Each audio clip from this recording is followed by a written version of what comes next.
नमस्कार, आगळी वेगळी रेसिपीमध्ये तुम्हा सगळ्यांचे मनापासून खूप खूप स्वागत आहे। तर आज आपण इथे उन्हाळी वाळवणामध्ये खुसखुशीत कुरकुरीत उपवासाचा बटाटा पापड कसा करायचा ते बघतोय आणि एकदम असा कुरकुरीत खायला देखील हलका फुलका असा खुसखुशीत बनवून तयार होतो। बघा क्या बात आहे। तर हा बटाटा पापड खायला खूप जबरदस्त लागतो।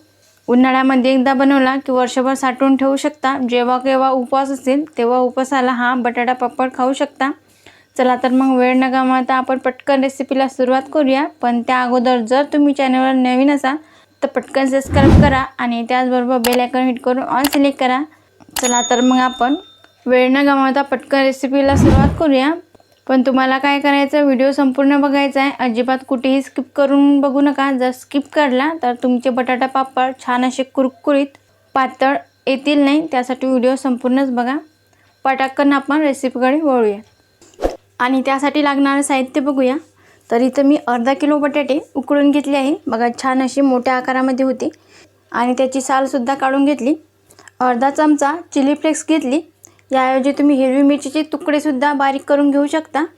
एक छोटी वाटी बारीक चिरलेली कोथिंबीर घेतली, अर्धा चमचा इतके जिरे आहे आणि चवीनुसार मीठ लागेल। आता सगळ्यात आधी आपल्याला हे बटाटे किसणीवर किसून घ्यायचे आहे। बघा इथं मी एक अशी छोटी किसणी घेतली आहे, यावरती हे बटाटे किसून घेते जेणेकरून हा चांगला असा किसला जाईल। बघा व्यवस्थित असा किसला जात आहे, एकदम बारीक असा मॅश होतो। आपल्याला यामध्ये एकही गुठळी ठेवायची नाही, व्यवस्थित असा हा मॅश करून घ्यायचा। याचप्रमाणे मी सगळे बटाटे असे या किसणीवरती किसून घेते। इथे सगळे बटाटे मी किसणीमध्ये किसून घेतले, परंतु एकदा आपल्याला परत हे हाताने व्यवस्थित अशी मॅश करून घ्यायचे जेणेकरून यामध्ये एकही गुठळी राहणार नाही। व्यवस्थित हाताने हे असे कुस्करून घ्यायचे। बघा इथे हाताने व्यवस्थित हे बटाटे मी मॅश करून घेतले जेणेकरून यामध्ये एकही अशी गुठळी राहता कामा नये। आता यामध्ये आपल्याला जिरं घालायचं आहे। तुम्ही उपवासाला जिरं खात नसाल, नाही घातलं तरी चालेल। कोथिंबीर आहे, उपवासाला खात नसाल कोथिंबीर तर अजिबात टाकू नका। आणि इथं चिली फ्लेक्स घातलं आणि चवीपुरतं आपल्याला मीठ घालायचं। बघा आता आपल्याला हे सगळं मिश्रण एकजीव करून घ्यायचं आहे या पद्धतीने। बघा इथं सगळं मिश्रण एकजीव करून घेतलं मी। बघा इथं मिश्रण हे छान असं सैलसर करून घ्यायचं। सैलसर असते त्यामुळे हाताला चिटकते, त्यामुळे हाताला तेल लावायचं। बघा किंचित थोडंच तेल लावायचं आहे, जास्त प्रमाणात लावायचं नाही। तर हे मिश्रण आपण साईडला ठेवूया। बघा इथं मी एक पोळपाट घेतला आहे आणि त्याच्यावर एक अशी पॉलिथिन आतरली आहे आणि याला मी किंचित थोडंच तेल लावून घेतलं। आता आपल्याला हा मिश्रणाचा गोळा घ्यायचा आहे। सैलसर असते त्यामुळे व्यवस्थित असा हा गोळा होत नाही, त्यामुळे हाताला थोडंसं तेल लावायचं। बघा या पद्धतीने इथं हा मिश्रणाचा गोळा मी या पॉलिथिनवर असा ठेवून घेतला। आता एखादी अशी डिश घ्यायची आणि हा गोळा छान याने प्रेस करून घ्यायचा। बघा या पद्धतीने क्या बात आहे। आणि हे मिश्रण असं बोटाने सरकवून घ्यायचं। बघा एकदम असा पातळ हा पापड असा लाटला जात आहे। एकदम असा व्यवस्थित पातळ करून घ्यायचा, जाळ कुठेच राहायला नको। पुन्हा एकदा मी यावरती असं प्रेस करून घेते, एकसारखं हे मिश्रण असं करून घ्यायचं। बघा या पद्धतीचं। आता हलकीशी ही पॉलिथिन आपल्याला अलगद अशी काढून घ्यायची। बघा इथं माझ्याकडे हा एक असा पॉलिथिन आहे, यावरती हा पापड घालून घ्यायचा आणि अलगदपणे हा कागद आपल्याला असा काढून घ्यायचा आहे। बघा या पद्धतीने क्या बात आहे, मस्त असा इथं पापड बनलेला आहे। बघा किती सोपी पद्धत आहे, तुम्हाला ही पटकन जमेल। परत एकदा मिश्रणाचा गोळा घ्यायचा। तुम्हाला अजून एक स्टेप सांगते, मिश्रण सैलसर असते त्यामुळे हाताला चिटकते, म्हणून अगदी किंचित थोडंच तेल लावायचं, जास्त अजिबात लावायचं नाही। हे बघा असा मिश्रणाचा गोळा घेतला की आपल्याला असा या पिशवीवर ठेवायचा आहे। आपल्याला एक कागद घ्यायचा आणि आता हाताने असा प्रेस करून घ्यायचा।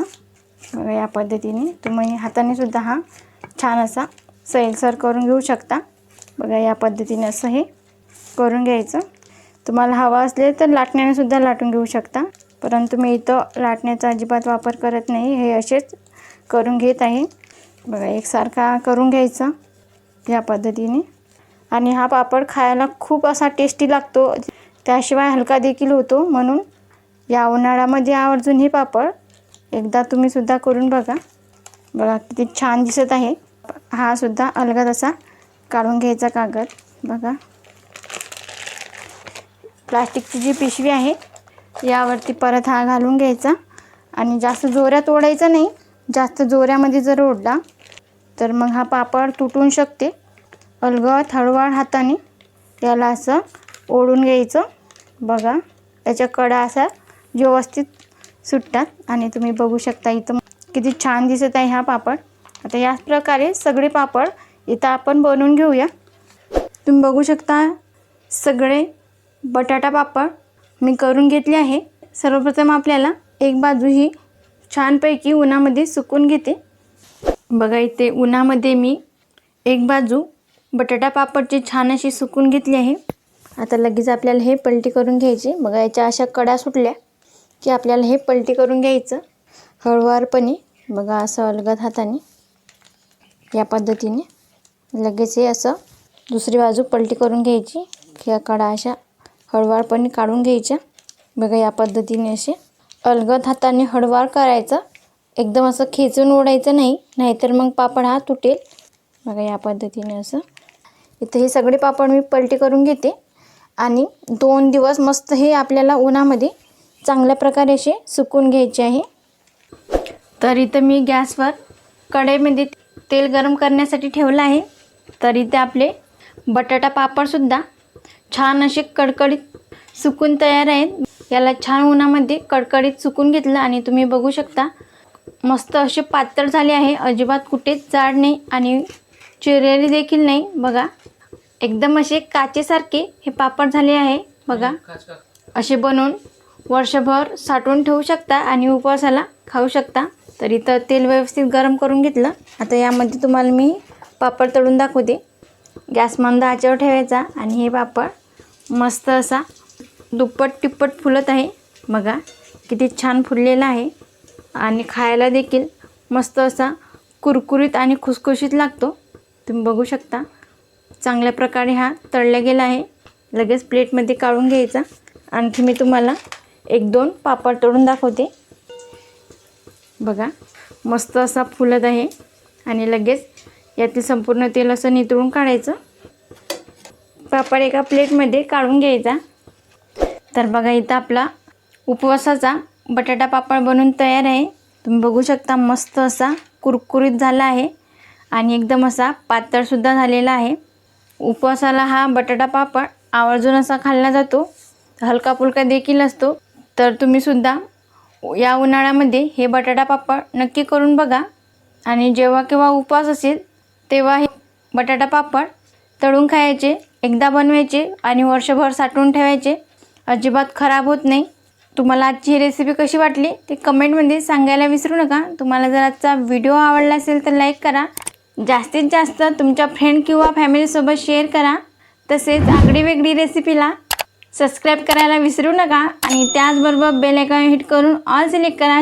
जेणे का होईल मी छान छान रेसिपी अपलोड करेल त्याचे नोटिफिकेशन तुम्हाला येऊन जाईल. आज वेळात वेळ काढून तुम्ही ही संपूर्ण रेसिपी बघितल्याबद्दल तुम्हा सगळ्यांचे मनापासून खूप खूप धन्यवाद. अशी छान छान रेसिपी तुम्हीसुद्धा बनवून खात जा. भेटूया नेक्स्ट व्हिडिओमध्ये.